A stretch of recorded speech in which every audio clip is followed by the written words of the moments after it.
मैं गंदा खाना खाता हूं, मेरा पेट खराब है, उससे मुंह में छाले पड़ गए, उसी छाले वाले मुंह से मैं सीताराम सीताराम करूं तो छाले ठीक हो जाएंगे क्या? इस पूरी प्रक्रिया में कहीं भी मेरे पेटूपने का इलाज है? हाँ, ये जरूर हो सकता है कि मैं हाय हाय कर रहा था, ज्यादा हाय हाय करो, बीमारी पे ज्यादा ध्यान दो तो और सताती है। मुझे बोल दिया गया कि तुम माला फेरो या कुछ और करो या नाम जपो, तो मेरा सारा ध्यान किस पे लग गया? तो मैं थोड़ी देर के लिए अपने दर्द को भूल गया। लेकिन ये कोई उपचार है? ये कोई उपचार है?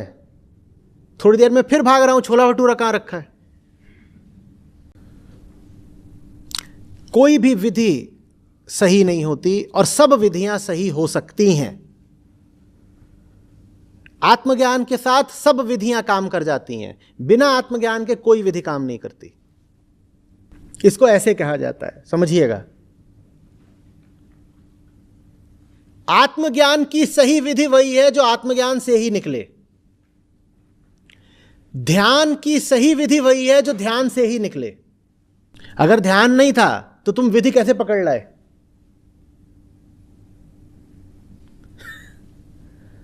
अगर मुझे बीमारी नहीं पता तो मुझे कैसे पता कि दवा ने काम करा या नहीं करा? प्रश्न पूछ रहा हूं। अगर बीमारी नहीं पता तो कैसे पता कि दवा ने काम करा कि नहीं करा? कैसी बात कर रहे हैं आप? बीमारी का अनुभव होना बंद हो जाएगा ना, दर्द का अनुभव होना बंद हो जाएगा। अगर दर्द का अनुभव होना बंद हो गया तो मतलब दवा ने काम करा है? नहीं, आप गलत कह रहे हैं। मुझे सर दर्द हो रहा है, मुझे ब्रेन ट्यूमर है, मैं अपनी बीमारी नहीं जानता, आपने मुझे दवाई दे दी है, आपने मुझे दवाई दे दी है सर दर्द ठीक करने की, एनाल्जेसिक आपने दे दिया है मुझे, कुछ ब्रूफेन दे दिया है, सर दर्द ठीक हो गया। क्या बीमारी ठीक हो गई? क्या बीमारी ठीक हो गई?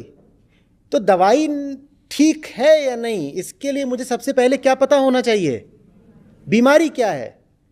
कई बार मैं लक्षण कोई बीमारी समझ लेता हूं, मुझे पता ही नहीं कि मेरे ब्रेन में ट्यूमर बैठा हुआ है। मैं सोच रहा हूं कि मेरी बीमारी है सर दर्द। अब सर दर्द अगर बीमारी है तो जो दवाई दी गई थी वो तो कामयाब है। एक बार सामने बैठ करके बात करो, जो भगवान के नाम में डूबे हुए, तुम्हें पता चल जाएगा कि नाम में कितनी सामर्थ्य है। नाम सच्चिदानंद की होड़ रोटी से निकाल रहा है। मलमूत्र के भांड शरीर का पोषण करने वाली रोटी से उस सच्चिदानंद का नाम, जिसका नाम सुमिर पावन सुत पावन नामू, अपने बस कर राखे रामू, जिसके नाम के बल से तुम्हें हम क्या क्या बताएं। जो आज जो कुछ भी शून्य के आगे अंक लगा वो नाम ही है, नहीं सब शून्य है। नाम, धाम, रूप, लीला, इनकी अवहेलना करके पता नहीं कौन से सिद्धांत से भगवत प्राप्ति कराना चाहते हैं। कौन से सिद्धांत का ज्ञान नहीं है।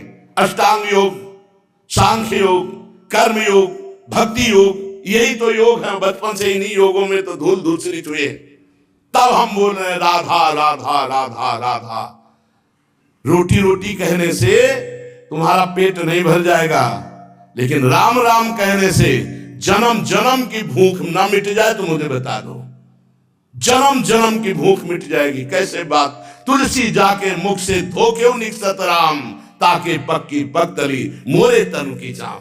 अभी भगवान की कृपा है कि कहीं कहीं भगवत प्रेमी महात्मा भगवत मार्ग की पुष्टता प्रदान करने वाले शास्त्र सम्मत वचन बोलते हैं।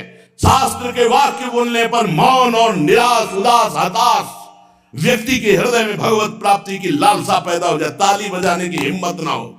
यार पूरी जिंदगी बर्बाद हो गई। आज महात्मा के वचन सुनकर हमारे हृदय में विवेक जागृत हुआ। आज से भजन में लगूंगा। अब लो नसानी अबना न सही। कोई भी सिद्ध महापुरुष का नाम बताओ जो भगवान के भजन के बिना सिद्ध हुआ। गुरुवाणी जी ललकार ललकार करके जो 10 गुरु हुए, सब नाम पे हमारे सनातन धर्म के जितने भी सिद्ध महापुरुष हुए, सब नाम से। कबीरदास जी, धन्ना जाट जी, रामानंद स्वामी, जितने भी महापुरुष सब भगवान के नाम से। पता नहीं अब कौन से महापुरुष पैदा हो रहे हैं जो नाम की अवहेलना, धाम की अवहेलना, मूर्ति पूजा की अवहेलना। आज तक कोई भी साधक या सिद्ध हुआ हो जिसने गुरु की आराधना ना की और सिद्ध हो गया हो? मैं बताना, कुछ नहीं हाथ लगा। तो गुरु मूर्तिमान थे या अव्यक्त? मूर्तिमान। गुरु के वचन साकार थे या निराकार? साकार। गुरु के चरण साकार थे कि निराकार? और जब माथा रगड़ते तो स्थिति निराकार में हो जाती। समझो, वेद वांग्मय भगवान का साकार रूप है। पता नहीं कौन सा आजकल ज्ञान हो रहा है, बेमतलब की न शास्त्र में लिखा है और न कहीं किसी संत से सम्मत है। जिस सभा में भगवान की निंदा हो, भगवान के नाम की निंदा, उठकर खड़ा होकर विरोध करके चल देना चाहिए। ये जब मर के जाएंगे तो एक बार राम उनके लिए भारी पड़ेगा यमराज को निर्णय करने के लिए। परिणाम में होता है एक मन गेहूं आज फेंक दो, कल 50 बोरी निकाल लो तो तुम्हें बहादुर समझे। समय लगता है। अगर निरंतर जपोगे तो इसी जन्म में तुम्हें अनुभव हो जाए। हम कह रहे दूसरे की बात मानने की जरूरत, आप खुद देखो। जब नाम तुम्हारे जीवन में नहीं था तो तुम क्या थे, आज नाम है तुम्हारे जीवन में तो क्या हो? खुद देख लो, दूसरे की कहने की क्या जरूरत है। भक्ति ये छाती प्रमाण है इसका। शास्त्र प्रमाण, संत प्रमाण तो दूर की बात रही, जाने मोरी छाती प्रमाण है। तो इसलिए बहुत कान संभाल करके ऐसे पाखंडियों के वचन न सुने जाए जो भगवान की अवहेलना करते हैं। परम ज्ञानियों में शिरोमणि महान महान पुरुष सब भगवान के नाम रूप लीला धाम में लगे। हरिशरणम एक क्षण भी नहीं भूलते सनकादि। बड़ी विचित्र दशा है। कलयुग में ब्रह्म ज्ञान बिन नारी नर करे न दूसरी बात, और कौड़ी लागी लोभवत करे विप्र गुरु घात। बिल्कुल गोस्वामी जी सत्य लिख गए। जिसकी जिह्वा पे नाम है, वृंदावन की भूमि से बैठ के कह रहा हूं, भगवान की भी ताकत नहीं कि उसका मंगल कर सके। जैसे सूर्य की ताकत नहीं कि अंधकार दिखा सके, क्योंकि जहां सूर्य वहां अंधकार नहीं। ऐसे जहां भगवान का नाम है तो भगवान भी अमंगल नहीं कर सकते। इतने शास्त्रों में उदाहरण बड़े पड़े, और सबसे बड़ा उदाहरण हम और हमारी छाती है। हम किसी के सपोर्ट से नहीं चल रहे, किसी के हम सिखाए या पढ़ाए नहीं चल रहे, नाम भगवान के सपोर्ट से चल रहे हैं। नाम की गर्जना से जी रहे हैं, नाम की गर्जना से दहाड़ रहे हैं। नाम ही हमारा जीवन है। सामने आके बात करे जिसको लगता हो नाम में कितनी ताकत है।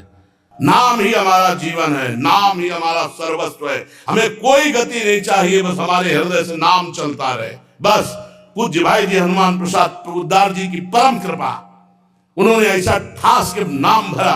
पूज्य गुरुदेव भगवान जो बचपन से लिए उन्होंने नाम भरा। पूज्य हितजू महाराज को हम तो छा परम धमा प्राण हो घर कर्मा यद तन्नाम स्फुरति महिमा रेश वृंदावनस्य। राधा नाम पूज्य गुरुदेव भगवान, नाम नाम नाम सबका सार नाम। और जो नाम ना पकड़े तो वो अपने जीवन की हाल देख लेना आगे चल के। और नाम पकड़ लिया तो चाहे कामी हो, चाहे क्रोधी हो, चाहे लोभी हो, चाहे मोही हो। भागवत में लिखा है पुत्र के बहाने नारायण बुलाया तो भगवान की प्राप्ति हो गई। अहो वत्सो पचतो गरीयान या जिह्वा के वर्तते नाम तुभ्यम। वो चांडाल भी श्रेष्ठ जिसकी जिह्वा पर भगवान का नाम विराजमान है। एक गुरुजी ने कहा चेला को, बहुत दिन से सेवा कर रहा था, क्या चाहिए? गुरुजी जो आप उचित समझो। उसे बहुत गरीब आदमी हूं, आपकी सेवा में लगा। बोले आज वो अमोघ वस्तु देंगे जिसकी समानता त्रिभुवन नहीं कर सकती। जाओ गंगा स्नान करके आओ। गंगा स्नान करके आए।